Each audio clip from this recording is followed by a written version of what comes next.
اعوذ باللہ من الشیطان الرجیم بسم اللہ الرحمن الرحیم الحمد للہ الذی ہدانا لہذا وما کنا لنہتدی لولا ان ہدانا اللہ اللہم صلی علی سیدنا محمد النبی الامی وعلی آلہ وسلم تسلیما۔ اللہ کا بڑا فضل ہے، بڑا کرم ہے کہ اللہ رب العزت نے ہمیں ہدایت دی، ہدایت کے لیے چنا۔ اگر وہ ہمیں ہدایت نہ دیتا، کون ہمیں راہ دکھاتا؟ یقیناً ہم بھٹک جاتے۔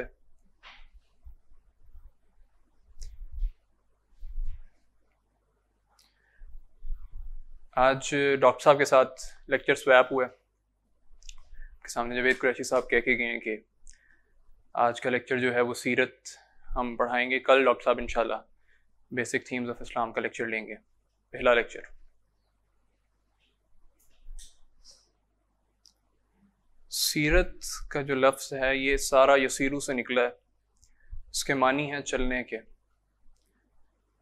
سیرت وہ اس رستے کو کہتے ہیں جس پر چلا جائے، لیکن یہ لفظ اتنا معروف ہوا، اتنا مقبول ہوا کہ اب ہمارے ذہنوں میں جیسے ہی سیرت کا لفظ آتا ہے تو ہمارے ذہنوں میں سیدھا آتا ہے کہ اللہ کے نبی کی زندگی کی بات ہو رہی ہے، رسول اللہ صلی اللہ علیہ وآلہ وسلم کی زندگی کے بارے میں بات ہو رہی ہے۔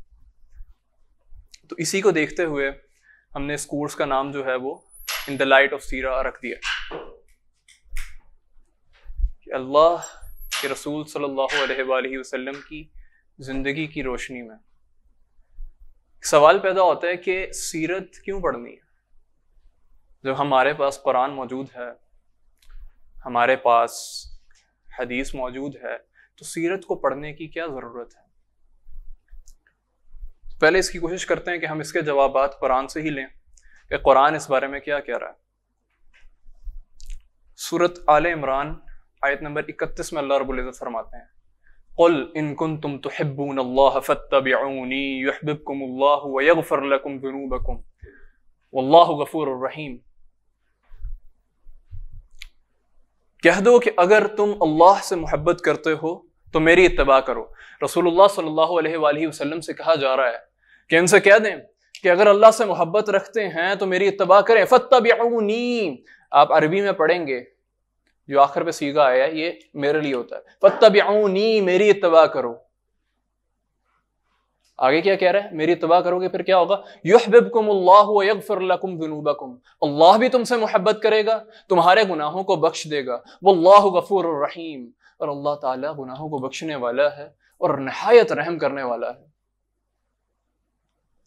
تو ایک معاملہ تو یہ آ گیا کہ اللہ کے نبی کی سیرت کیوں پڑھنی ہے، کہ اللہ رب العزت کہہ رہے ہیں کہ اگر تم محبت کرتے ہو اللہ سے تو اللہ کے نبی کی اتباع کرنی ہے، یہ دیکھنا ہے کہ اللہ کے نبی نے زندگی کیسے گزاری ہے، اس کا کیا فائدہ ہوگا کہ ہمارے گناہ بخش دیے جائیں گے اور اللہ رب العزت کی ذات بھی ہم سے محبت کرے گی۔ آگے چلتے ہیں، سورہ نساء کے اندر آیت نمبر 80 میں، غالباً آیت نمبر 80 کے اندر اللہ رب العزت فرما رہے ہیں من یطع الرسول فقد اطاع اللہ، جس نے اطاعت کی رسول صلی اللہ علیہ وآلہ وسلم کی، اس نے اطاعت کی اللہ کی۔ کتنی بڑی بات ہے، اطاعت اصلاً اللہ کی ہے، اصلاً اطاعت اللہ رب العزت کی ذات کی ہوتی ہے، لیکن طریقہ کس کا ہوگا؟ رسول اللہ صلی اللہ علیہ وآلہ وسلم کا۔ نماز کا حکم کس کا ہے؟ اللہ کا ہے۔ نماز پڑھنی کس کے لیے ہے؟ اللہ کے لیے ہے۔ طریقہ کس کا ہوگا؟ رسول اللہ کا ہوگا۔ اب کوئی بڑا فلاسفر اٹھ کے اس وقت کہہ دے کہ نہیں یار یہ جو ہے نا بہت پرانی چیز ہوگی، اب ذرا میڈیٹیشن کی طرف جاتے ہیں، ہم یوگا کی طرف جاتے ہیں، تو ذرا یہ چیزیں کر کے دیکھ لیتے ہیں، ذرا ان چیزوں کو بھی ذرا پرکھ کے دیکھتے ہیں، مطلب بڑا سکون ملتا ہے، آپ یوگا کر کے دیکھیں تو واللہ اللہ قبول نہیں کرے گا۔ قبول وہی عمل ہوں گے جو رسول اللہ صلی اللہ علیہ وآلہ وسلم کے طریقے کے اوپر ہوں گے۔ بات کو فالو اپ کر رہے ہیں نا، سمجھ رہے ہیں بات کو؟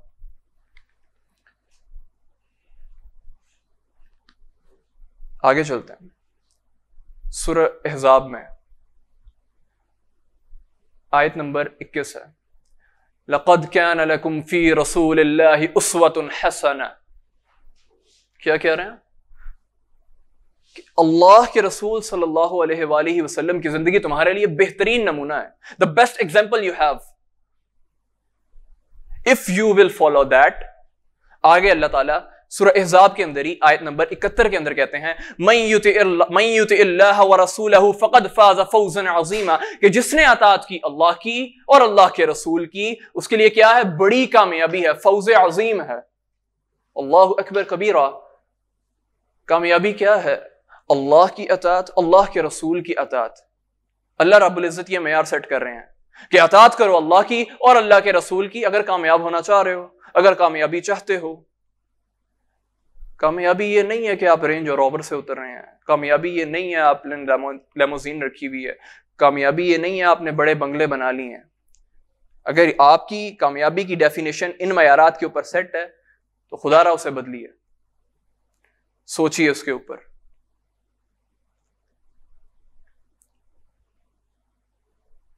اللہ کے رسول صلی اللہ علیہ وآلہ وسلم بہت امپورٹنٹ ہیں ایز اے مسلم ہمارے لیے۔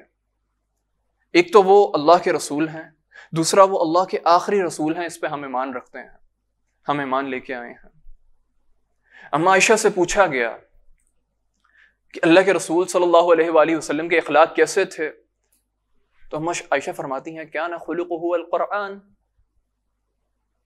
اللہ کے نبی کے اخلاق تو قرآن تھے، اللہ کے نبی تو قرآن کی چلتی پھرتی تصویر تھے، اللہ کے نبی کی زندگی تو قرآن تھی۔ اب قرآن کو اگر سمجھنا ہے مکمل طور پر، قرآن کا فہم لینا ہے، تو آپ کو رسول اللہ صلی اللہ علیہ وآلہ وسلم کی زندگی کو پڑھنا پڑے گا۔ کیوں؟ قرآن کہیں پہ کہہ رہا ہے فضرب الرقاب، اڑا دو ان کی گردنیں، مارو ان کی گردنوں پہ۔ کہیں پہ قرآن کہتا ہے واللہ مع الصابرین وبشر الصابرین، صبر کرنے والوں کے لیے بشارتیں ہیں، اللہ صبر کرنے والوں کے ساتھ ہے۔ اب کہاں پہ صبر کرنا ہے اور کہاں پہ گردنیں اڑانی ہیں، یہ ہمیں کیسے پتا چلے گا؟ یہ رسول اللہ کی زندگی سے پتا چلے گا کہ کہاں پہ اللہ کے رسول نے ایکشن لیا ہے اور کہاں پہ سٹیپ بیک کیا ہے، کہاں پہ صبر سے کام لیا ہے اور کہاں پہ آگے بڑھ کے وار بھی کیا۔ وہ کہتے ہیں نا کہ عظمت کا اعتراف اگر دوسرے کریں نا، دشمن کریں نا عظمت کا اعتراف، عظمت تو تب ہوتی ہے، دوست تو کہہ دیتے نا ہاں بندہ بڑا چنگا ہے، بڑا گڈ ہے یار، دوستوں نے تو تعریف کر ہی دینی ہوتی ہے، اٹھنا بیٹھنا ہے، ساتھ کھانا پینا ہے، دوستوں پہ احسانات بھی ہوتے ہیں۔ پر جب دشمن کرتا ہے نا اعتراف، تب بات ہوتی ہے۔ حضرت علی رضی اللہ تعالیٰ عنہ کے بارے میں آتا ہے، کہتے ہیں کہ رسول اللہ صلی اللہ علیہ وآلہ وسلم سے جو پہلی بار ملتا تھا نا، اس پہ اللہ کے نبی کا رعب طاری ہو جاتا تھا۔ جب کوئی تھوڑا قریب رہتا تھا نا تو اس سے اللہ کے نبی سے محبت ہو جاتی تھی۔ پھر جب وہ ساتھ رہنا شروع کرتا تھا اور اللہ کے نبی کے اوصاف کو پہچاننا اور جاننا شروع کرتا تھا نا، تو وہ یہ کہنے پہ مجبور ہو جاتا تھا کہ نہ آپ صلی اللہ علیہ وآلہ وسلم سے کہ جیسے اخلاق والا میں نے پہلے دیکھا تھا، نہ کبھی بعد میں دیکھوں گا۔ عروہ بن مسعود کے بارے میں آتا ہے، یہ وہ شخص تھا جو صلح حدیبیہ کے اوپر آیا تھا نیگوشیٹ کرنے۔ جب آتا ہے آگے واپس جاتا ہے قریش کے پاس، قریش والوں کو جا کے کہتا ہے کہ میں جاشی کے دربار میں بھی گیا ہوں، میں کیسر کے دربار شاہی میں بھی گیا ہوں، میں کسرا کے دربار شاہی میں بھی گیا ہوں، لیکن جو شان و شوکت، جو عزت و مرتبہ، جو احترام میں نے رسول اللہ صلی اللہ علیہ وآلہ وسلم کا، وہ تو رسول نہیں کہتا تھا، وہ محمد کا، میں نے اس کے ساتھیوں کے درمیان دیکھا، میں نے وہ شان کہیں نہیں دیکھی۔ واللہ تم لوگ جتنی مرضی کوشش کر لو، محمد کے ساتھی اس کا ساتھ چھوڑنے والے نہیں ہیں۔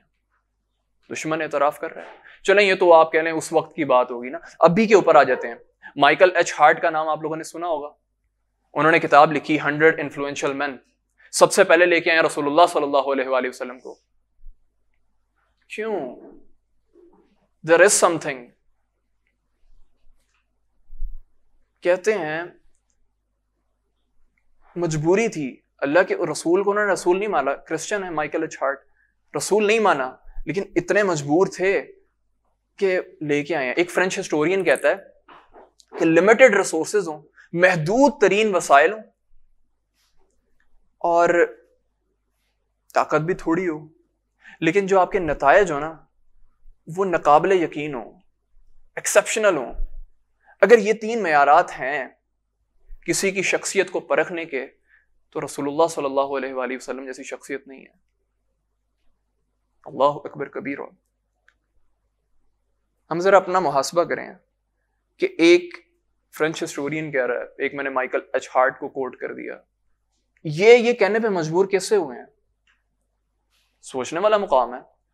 ہم تو پیدا ہوئے نا, پیدا ہوتے ہی کلمہ مل گیا لا الہ الا اللہ محمد رسول اللہ, لیکن انہوں نے تو نہیں پڑھا. وہ کیسے ہوئے یہ لکھنے پہ مجبور اور یہ کہنے پہ مجبور کہ یہ ایسا ہے؟ انہوں نے رسول اللہ صلی اللہ علیہ وآلہ وسلم کی زندگی کا ایسے مطالعہ کیا, اتنا پڑھا. شرم کا مقام ہے ہمارے لیے. ہم نے کی کوشش کبھی رسول اللہ کو جاننے کی؟ چلیں باقی ساری باتیں علیحدہ ہو گئیں, تھوڑی علمی گفتگو ہو گئی, قرآن سے ہم نے حوالے لے لیے, حدیث سے ہم نے تھوڑی باتیں لے لی,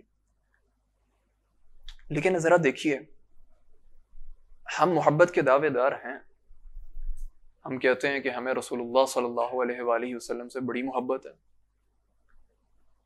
محبت کیا ہے؟ آپ میں سے کوئی ڈیفائن کرے گا؟ سر ڈاکٹر لقمان صاحب میرے ٹیچر ہیں, پروفیسر ہیں سائیکالوجی کے, میری یونیورسٹی میں پروفیسر ہیں, تو بڑا تو انہی سے اس لیے میں پوچھنا چاہ رہا ہوں سر.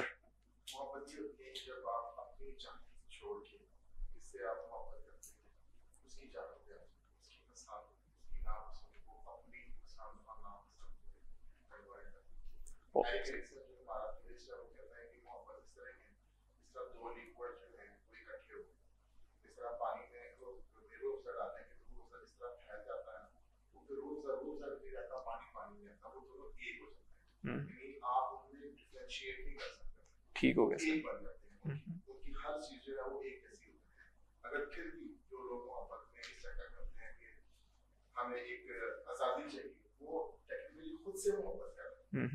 ٹھیک ہو گیا. بالکل, جب آپ کسی سے محبت رکھتے ہیں تو پھر آپ اس کے رنگ میں رنگنا شروع کر دیتے ہیں.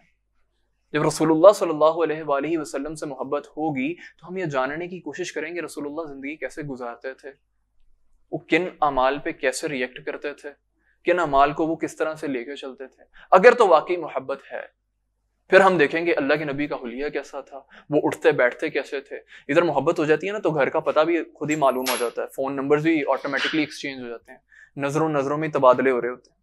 نوجوان ساتھی بھی ہیں کلاس میں تو ہو جاتی ہے محبت جو ہے, تو اتنی اس میں وہ والی بات نہیں ہے, ہو جاتی ہے. تو اگر رسول اللہ سے محبت ہوگی پھر رسول اللہ جیسے وہ تھے ویسے بننے کی کوشش ہم بھی کریں گے. ہماری کوششیں بھی ہوں گی کہ ہم لوگ ان چیزوں کے اوپر اترنے کی کوشش کریں, ان چیزوں پہ پورا اترنے کی کوشش کریں جیسے رسول اللہ کے معیارات ہیں. ہم بالکل ویسے بن نہیں سکتے ہیں بٹ ہم کوشش کر سکتے ہیں, ایک حلیہ بنا سکتے ہیں, ان کی طرح بات کرنے کی کوشش کر سکتے ہیں. کیسے حالات میں وہ کیسے بات کرتے تھے, کب نرم ہوتے تھے, کب مزاج میں سختی آ جاتی تھی, ایسے کیسے تھے وہ کہ جب ان سے کوئی ملتا تھا تو ان سے محبت ہو جاتی تھی اس شخص کو, جب ان کے قریب رہتا تھا تو ان کو مزید جاننے کا اشتیاق پیدا ہوتا تھا. تو یہ ساری چیزیں سوچتے ہوئے ہم اس سفر پہ آگے بڑھیں گے. اللہ کے نبی کی ایک حدیث ہے, میری والدہ نے کہا تھا, میرا ارادہ نہیں تھا بیان کرنے کا, پر میری والدہ نے کہا تھا کہ ایک موٹیویشنل پہلو رکھنا جب بات کرنا. تو جو شخص جوتے موزے پہن کے, اچھے کپڑے پہن کے, حضرت علی سے روایت ہے کہ جو شخص جوتے موزے پہن کے, اچھے کپڑے پہن کے گھر سے نکلتا ہے, ابھی چوکھٹ سے باہر نکلتا ہے علم سیکھنے کی نیت سے, اللہ اس کے سارے گناہ معاف کر دیتا ہے. تو you guys are the selected ones. Noman Ali Khan کہتے ہوتے ہیں کہ you are the selected people for this ummah. قرآن کہتا ہے نا کنتم خیر امت اخرجت للناس تأمرون بالمعروف وتنہون عن المنکر, غالباً آیت نمبر سورہ آل عمران کی آیت ہے, آیت نمبر 110 سے 114 کے درمیان میں, کہ تم وہ امت ہو جو لوگوں کے لیے نکالی گئی ہو, تم نیکی کا حکم دیتے ہو اور برائی سے روکتے ہو, اور تم ہی ہو جو ایمان لے کے آئے ہو. Then you are the guys جن کو اللہ چن کے لے کے آیا ہے. ابھی بہت سارے لوگ باہر ہیں اور بڑے سارے کاموں میں مشغول ہوں گے, واللہ پتہ نہیں کیسے کیسے کام کر رہے ہوں گے اور کن کن کاموں میں ہوں گے, بڑی مصروفیات ہوں گی. اللہ تعالیٰ آپ لوگوں کو ان ساری مصروفیات سے نکال کے یہاں لے کے آیا, تو سب سے پہلے اللہ رب العزت کا شکر ادا کیجیے گا کہ اللہ تعالیٰ نے آپ لوگوں کو اس کام کے لیے چنا ہے, سیکھنے کے لیے, دین سیکھنے کے لیے. خیر, واپس ٹاپک کی طرف آتے ہیں. بنو ہاشم قبیلے میں اللہ کے نبی کا قبیلہ تھا صلی اللہ علیہ وآلہ وسلم. آپ کے دادا تھے عبد المطلب.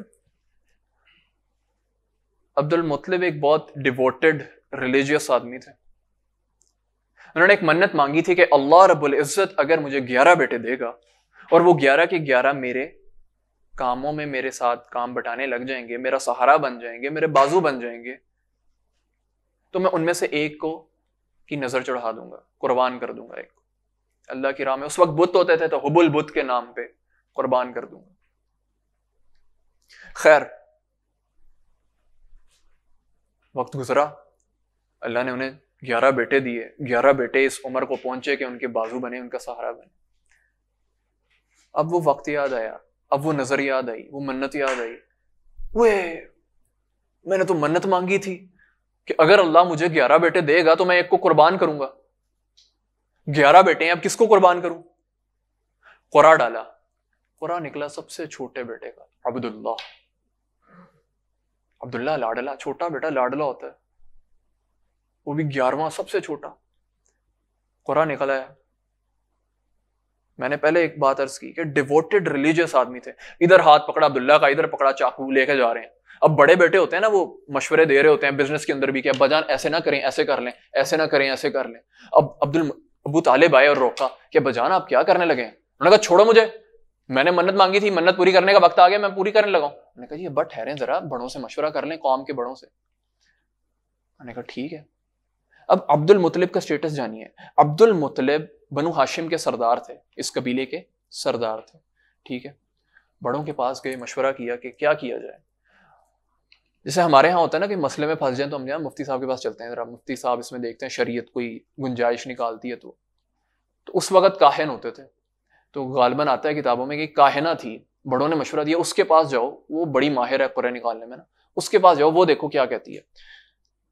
اس کے پاس چلے گئے, جا کے اس کے سامنے سارا معاملہ کر کے ایسے ایسے منت مانگی تھی, یہ آ گیا, وہ وقت آ گیا, اب کیا کریں. اس نے کہا کسی کی جان چھڑانی ہو, کوئی غلام آزاد کرنا ہو, کیا کرتے ہو؟ کسی کی جان بخشوانی ہو, کیا کرتے ہو؟ میں نے کہا 10 اونٹ دیتے ہیں. انہوں نے کہا ٹھیک ہے, ایک طرف 10 اونٹ رکھ لو, ایک طرف عبداللہ کو رکھ لو, قرآن ڈال لو. اگر تو نام نکلا ہے عبداللہ کا تو 10 اونٹ قربان کرنا, عبداللہ کی جان بخش دی جائے گی. قوم بڑی خوش ہوئی. سردار کا بیٹا, ابھی ڈاکٹر عبدالسمی صاحب ہیں نا, ہمارے استاد ہیں, تو ان کے پوتے اور نواسے پھر رہے ہوتے ہیں, تو وہ ہم ملتے ہیں نا, بڑی محبت سے ملتے ہیں کہ یار استاد کے بچے ہیں. تو ادھر بھی سردار کا بیٹا ہے, ایک رستہ مل رہا ہے. قوم بڑی خوش ہوئی کہ یار دیر از اے چانس, عبداللہ بچ سکتا ہے. 10 اونٹ رکھے, قرآن ڈالا. قوم دیکھ رہی ہے کیا ہوتا ہے, نام پھر عبداللہ کا نکل آیا. قوم نے کہا کچھ نہیں ہوتا, 10 اونٹ بڑھا دو. 10 اونٹ بڑھائے, نام پھر عبداللہ کا نکل آیا. قوم پھر پریشان ہے, یہ کیا ہو رہا ہے, لگتا ہے بتوں کو نا عبداللہ چاہیے, عبداللہ بڑا عزیز ہو گیا بتوں کو. کیا کرتے ہیں, پھر 10 اونٹ بڑھا دیے, 30 اونٹ کر دیے. پھر قرآن ڈالا, پھر عبداللہ کا نکل آیا. 40 کر دیے, پھر عبداللہ. 50 کر دیے, پھر عبداللہ. اب قوم کا جو گلا ہے نا خشک ہو رہا ہے.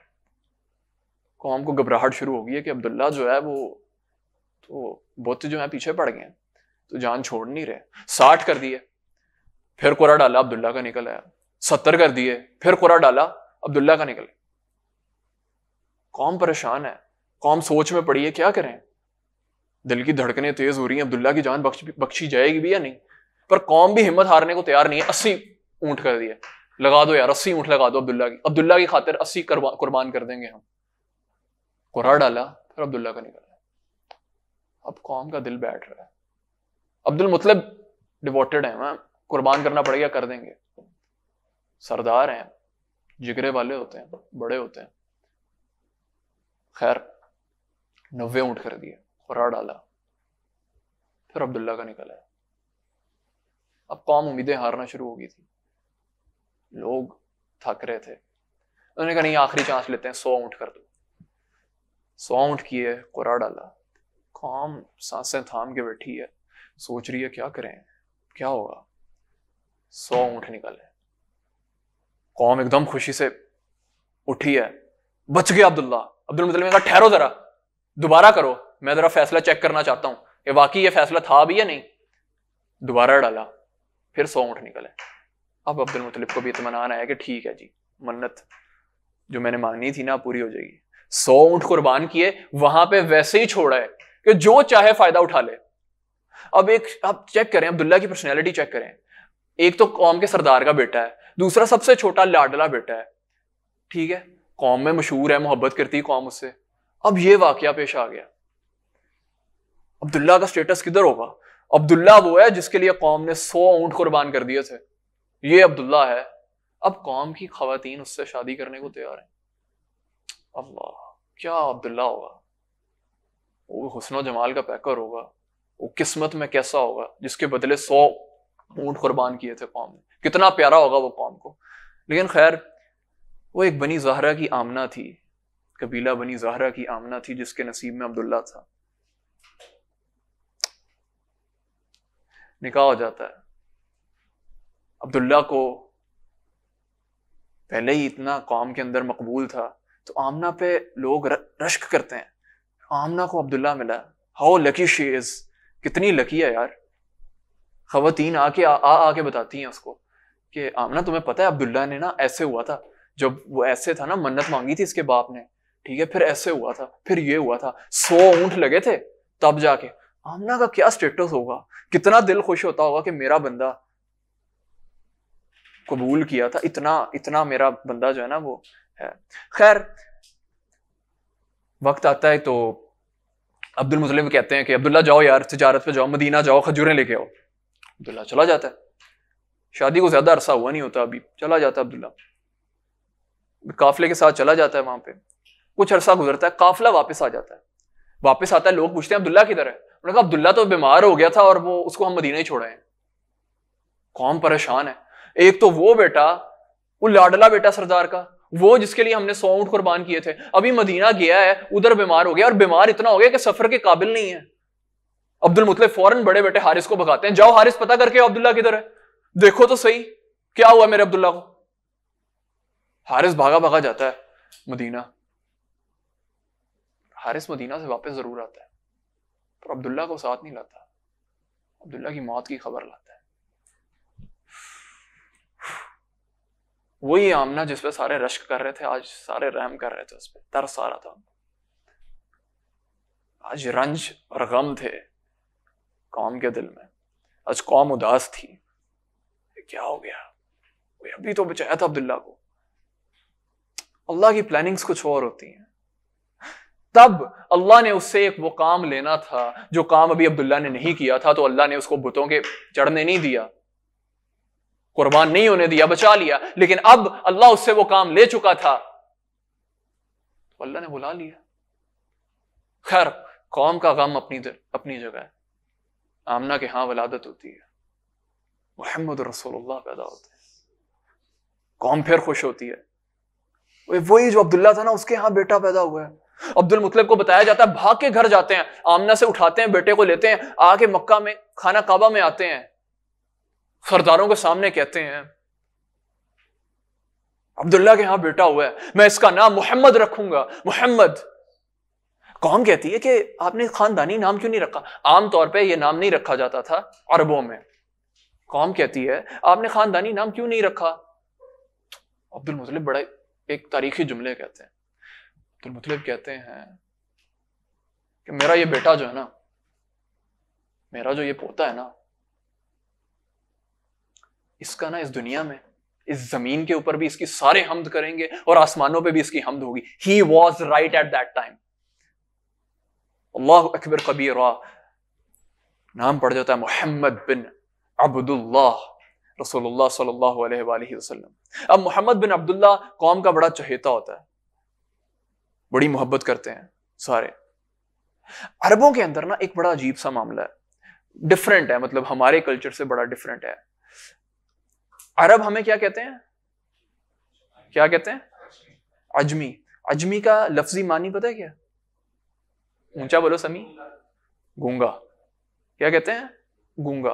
عربی کہتے ہیں کہ زبان ہمیں آتی ہے, باتیں کرنی ہمیں آتی ہیں, یہ سارے تو اوں آ ہی کرتے ہیں, عجمی کہتے ہیں اس لیے وہ ہمیں. تو انہیں اپنی زبان کے اوپر بڑی فراست اور بڑا غرور فخر تھا کہ ہم اہل زبان ہیں. ہمارے ہاں بھی وہ کہتے ہیں نا اہل زبان ہے, لکھنؤ والے اردو بولتے ہیں, اردو بولتے ہیں, میں سمجھ نہیں آتی بات کیا کر رہے ہیں. ٹھیک ہے, اتنی وہ مشکل ہو جاتی ہے, دقیق. خیر, ایک تو یہ تھا. دوسرا فیکٹر اس کی وجہ سے یہ کیا کرتے تھے عرب کہ اپنے بچوں کو گاؤں میں بھیج دیتے تھے بچپن میں نا کہ زبان کے اوپر فراست لیں, کیونکہ شہر کے اندر کیا ہوتا ہے ڈفرینٹ ایریاز سے پیپل آ رہے ہوتے ہیں, لوگ آتے ہیں آ کے مل رہے ہوتے ہیں ایک دوسرے سے, اور زبان جو ہوتی ہے نا مکسچر ہوتی ہے. اب میرے جیسے لڑکے جو ہیں ٹھیک ہے یونیورسٹی کالجز سے پڑھے ہوئے ہیں ٹھیک ہے اسکولز میں جا رہے ہیں, ابھی آپ کے سامنے ہمیں کبھی بیچ میں ایک دم انگریزی آ جاتی ہے, بیچ میں پنجابی بولنا شروع ہو جاتا ہوں, بیچ میں اردو آ جاتی ہے, زبان جو ہے وہ خراب ہو گئی, ایک زبان رہی نہیں.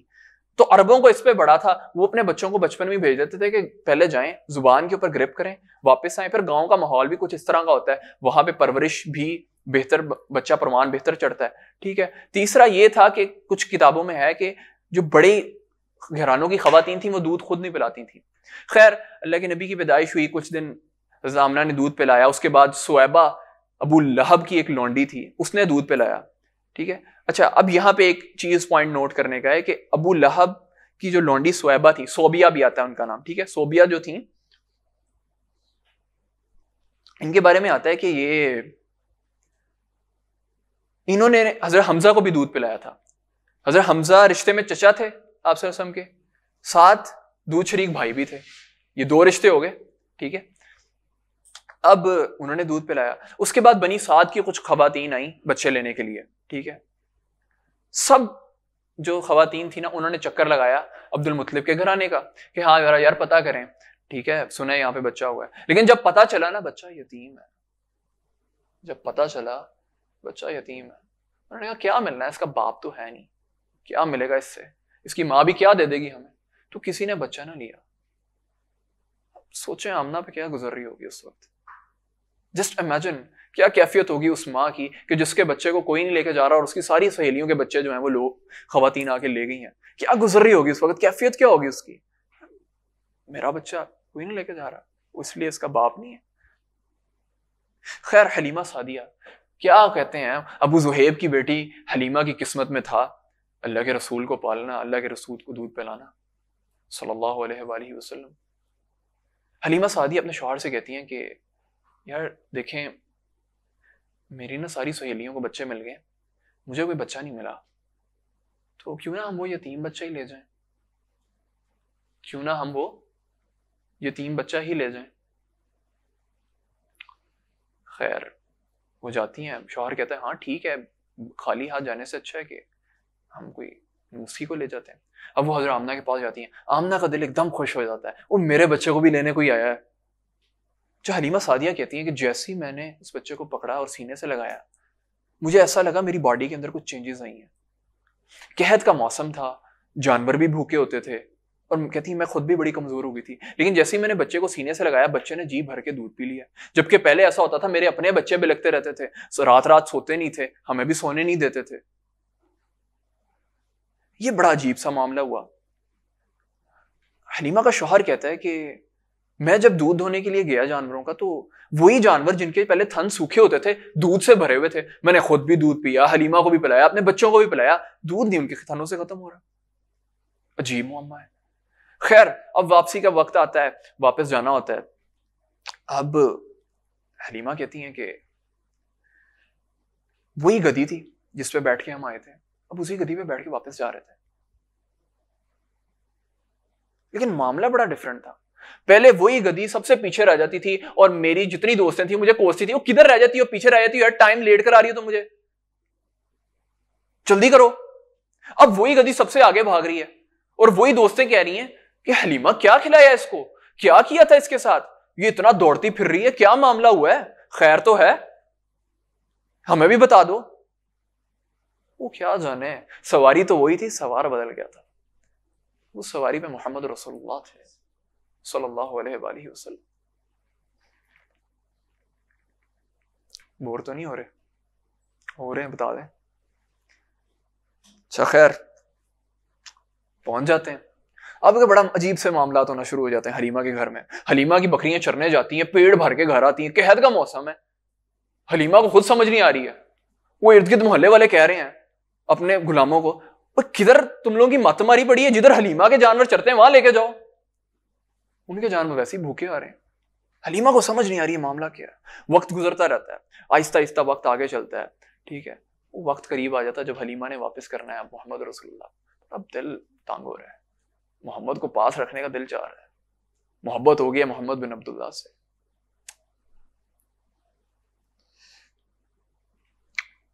خیر وقت آ جاتا ہے تو لے کے آ جاتی ہیں آمنہ کے پاس. اب آمنہ سے ہیلے بہانے کریں, دیکھیں نا بچے کی پرورش میں نے کی ہے, دیکھیں بچہ کتنا تندرست ہے, دیکھیں نا کتنا توانا ہے, مجھے شک ہے کہ شہر کی آب و ہوا میں آئے گا نا کہیں بیمار نہ ہو جائے. آمنہ بھی دیکھتی ہیں کہ بچہ ماشاءاللہ واقعی بڑا تندرست ہے, بڑا فٹ فاٹ ہے, تو وہ اجازت دے دیتی ہیں. حلیمہ بڑی خوشی خوشی واپس لے جاتی ہیں. پھر کچھ ایسے معاملات پیش آتے ہیں کہ حلیمہ کو واپس کرنا پڑتا ہے. وہ واپس لے آتی ہیں اور بڑا دل ان کا تنگ ہوتا ہے لیکن واپس کر جاتی ہیں. اب آمنہ بڑی خوش ہے, 5 سال کے رسول اللہ صلی اللہ علیہ وآلہ وسلم ہو گئے ہیں, آمنہ کے پاس آئے ہیں, دادا بھی خوش ہیں, اماں بھی خوش ہے کہ بچہ واپس آ گیا ہے, بڑا خوشی کا سما ہے. اگلا سال آتا ہے, آمنہ مدینہ جاتی ہیں, بچے کو باپ کی قبر دکھاتی ہیں. پہلی دفعہ احساس ہوتا ہے رسول اللہ صلی اللہ علیہ وسلم کو یتیمی کا. آج پتہ چلتا ہے کہ یار میرے سر پہ والد نہیں ہے, 6 سال کا بچہ ہے. نکلتے ہیں مدینہ سے واپس, ایک مقام پہ آ کے آمنہ بیمار ہو جاتی ہیں. ام ایمن ساتھ ہوتی ہیں, غلام ہوتی ہیں, لونڈی ہوتی ہیں. اسی مقام کے اوپر آمنہ کی ڈیتھ ہو جاتی ہے. کیا گزر رہی ہوگی رسول اللہ صلی اللہ علیہ وسلم پہ. وہ 6 سال کا بچہ ہے, ابھی اسے احساس ہوا میں یتیم ہوں, میرے سر پہ باپ نہیں ہے, اور ابھی اس کی ماں بھی چلی گئی ہے. ام ایمن اپنی حفاظت میں مکہ لے کے آتی ہیں.